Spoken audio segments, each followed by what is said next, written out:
Hey there, it's Reba from Team Reba, and you are a seller who's working with us. And that's why I'm doing this video because we're at the stage of the process that we're going on market and we're trying to get you prepared for what it's going to be like to receive showing requests. So if you're owner occupied and we have you set up to have some kind of timeline associated, what we're going to be asking is pick a timeline that works for kind of your everyday life if possible. So what I mean by that is if you work Monday through Friday in a 8 to 5 or 9 to 5 schedule, be sure to let us know if we should restrict showings to say maybe starting at 10 a.m. That way you know that you're up and gone for the day and have things prepared and in a good showing condition before you leave. Because once the day starts and you're not at home, there might be showings that could happen while you're actually away at work. So you want to make sure everything's prepared and that you're ready for that. Now, of course, if you're still occupying the property, there's going to be times you're home. Of course, right? So there's going to be like nights and weekends, or maybe you have an alternate schedule kind of thing. And so in those cases, we need to know how much time do you need before someone arrives to maybe tidy up a bit? Because everybody lives their life a little bit differently. You know, some people have animals, some people have children, some people have both, some people have none of that. It just depends. But you know, how people keep their home and whatever the cleanliness factor, how tidy, how many people are in your home, all of that can really alter, what it's like to prepare when somebody's coming. So, try and be realistic. Don't stress yourself out. And so if you're somebody who keeps your place really neat and tidy all the time, and I can tell you, like, that's not my house. I've got animals and a business running here and all kinds of stuff going on all the time. So it's not as tidy as I want it every single day. But I would need more than 30 minutes for someone to show up at my house and do a showing, right?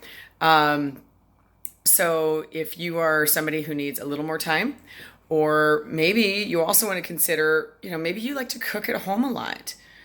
Well, if you're in the middle of cooking dinner at a 5 or 6 o'clock or something in the evening, you might want to have a couple of hours notice to know someone's coming so you can either change what your dinner plans are or you can finish cooking your dinner, have your dinner, and clean up afterward. So a lot of different ways that this can go. So we just want to hear from you what works best for you. There's no judgment around any of this because it's just what works for you.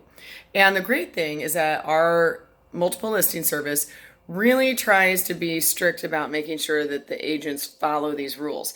Now, I will tell you, there are times that someone will surprise you with a last minute phone call because maybe your listing just came on or their client just saw it and they happen to be going out of town for the weekend, so they got to get in at Friday at 5:30 p.m. and you just got home from work or something like that.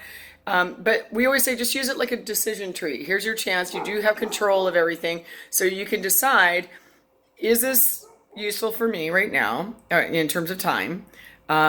Is it the best use of my time? Because you can also ask questions of the person who's called to ask for this appointment. Are they previewing? Are they actually showing?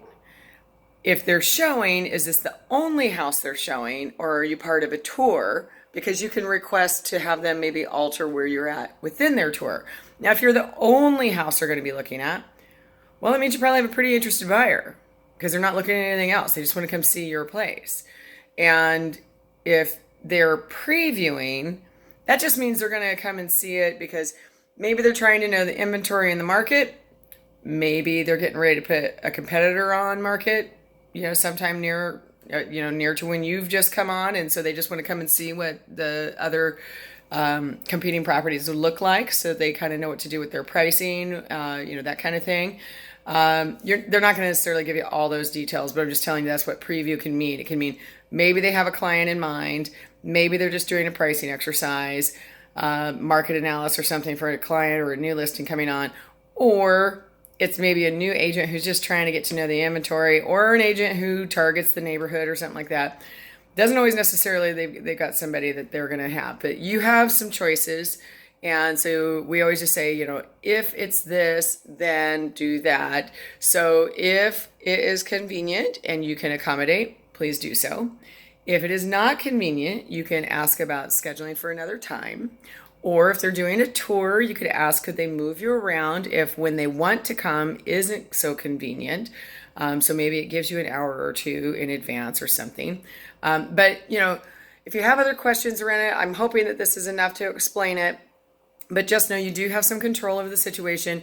And for goodness sake, please, please, please do me these couple of favors.